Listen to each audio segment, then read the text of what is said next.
Our military families will starve. Women won't be able to get to breast cancer screenings, and the economy will fall into another recession. Just some of the fear-mongering out of both parties when talking about what would happen if and when the government shuts down. Do we really depend on the government for these things? And if so, isn't that dependence the problem?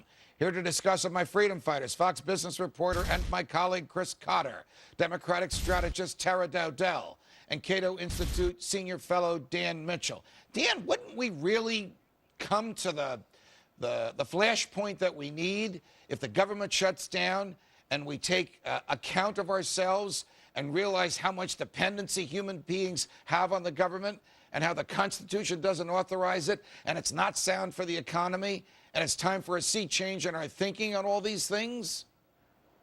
You've hit the nail on the head, because it's not actually a shutdown. It's a partial shutdown. They only let go or send home the non-essential workers. But why on earth do we have a federal government so big that it has almost 1 million non-essential workers? These are the people at departments like housing and urban development and education and energy. These are programs and departments that shouldn't exist at all. They're turning us into wards of the state. Chris Cotter, what's the effect on the private economy if the partial shutdown comes about? I mean, we'll still go to work. The buses will still be there. The trains will still work. The shops will still be open. We can still have lunch on Monday. Yeah, I mean, you look at the last couple of shutdowns. We've actually had 11 shutdowns since 1980. So this is something that's actually fairly common. They're all very short, with the exception of the very last one. That was 21 days. That was at the beginning of 1996. But the S&P 500 actually went up during the last two shutdowns. So when you look at the markets, not a great deal of effect. You also look at companies, the companies that rely on the government, defense companies, some healthcare companies and whatnot, they'll be affected. But again, it all depends on how long. It depends on how long this shutdown is. If it's typical and short, it won't have any effect. But if Boeing is building a jet for the Defense Department, they know they're going to get paid for it eventually, whether the government slows down for a couple of weeks or a couple of hours. Short term, we'll have a weaker dollar, we'll have higher oil, higher commodity prices. Tara, were you surprised, dismayed, disappointed, embarrassed, or anything else when Senator Chuck Schumer was caught on tape saying he secretly hopes for the shutdown because he thinks they can make the Republicans look bad and to blame for it?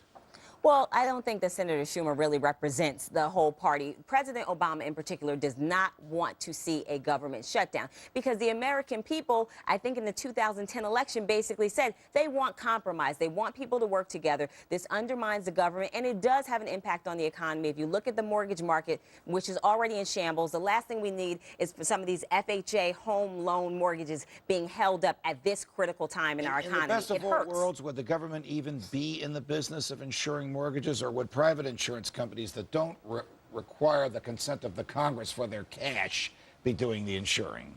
Well, ideally, we would love for that to happen, but these are mortgages that go to people who are lower income people that the banks often ignore. And the FHA in particular, let's put aside Fannie and Freddie, the FHA in particular has a pretty good track record. They guarantee and they require certain income requirements, and it works. Cotter. Yeah, I was just going to say, to your point, I agree with that. I mean, about 30% of all mortgages are guaranteed by the FHA right now, so that's where you have your impact. All right, Dan, the last time the government shut down, Chris was just talking about it, 95 or 96, the infamous incident between Bill Clinton and Newt Gingrich about whether he got off the front of the plane or the back of the plane and whether they were even talking. We all sort of remember that and laugh at it. But when the government came back, the Congress decided to pay everybody who had been off in that time period. And it actually ended up spending more money than it would have spent had it not shut down. Are we in danger of that nonsense happening again? Well, that clearly would be a mistake, but frankly, that's pennies out of a giant bucket of money the government is spending. The key thing is whether we get today what happened after the shutdowns in 95 and 96, because those were policy victories. Government spending only grew 2.9% a year for the 4 years after that, and that's what turned us from a $164 billion deficit to a $126 billion surplus. Dan, so if Boehner holds firm and they actually get real spending restraint, I don't care if we spend a couple of pennies paying people for being off work. I want less spending in the future and smaller government. I guess that crowd over at the Federal Reserve, Dan, doesn't have to worry about a shutdown, do they, since they can print all the cash they want? Exactly. That's we'll never solve that problem until we get back to some sort of system like Hayek talked about of competitive currencies. Got it. Got it. All right. Republicans have their hands full on another front.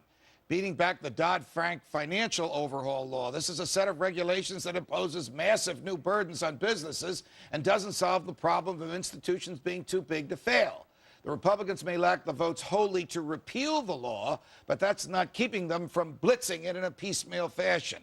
How dangerous is this new law, Chris Carter, which doesn't let you pay the dentist overtime without approval of a federal bureaucrat? Well, I think you even hear folks on both sides of the aisle tell you how dangerous it is. I thought an interesting quote from Senator Tim Johnson, he's the new chairman of the Senate Banking Committee, said, and I quote, "I'm open to the idea of improving Wall Street reform by making technical corrections and fixing unintended consequences." I like that part. But in today's political environment, it's clear we need to be a broad bipartisan support to get anything approved. It's politicized. All right. Do we really want the federal government controlling what you and Dan and Chris and I might pool together and invest? It's our money, and the four of us will agree as to how to invest it, because that's what Dodd-Frank regulates. I would be with you 100% had the banks not played Russian roulette with the American dream. They were using 30-to-1 leverage. That's like someone making $50,000 a year buying a $1.5 million house. Dan, Irresponsible. We got about 30 seconds left. Is the Hayek lesson ever learned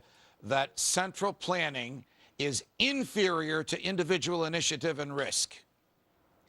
Here's the problem with Dodd-Frank, not only Dodd-Frank, but all the regulation that we're getting out of Washington in the financial sector. It's promoting moral hazard with the bailout culture, and it's misallocating capital, which sounds kind of dry and jargony, but it determines what our long-run growth rate is. Let's get the government out of our decisions about how we use our money. Dan Mitchell, Chris Carter, Tara Dowdell, thank you for joining us. Back with the plain truth on the government and its own crimes after this.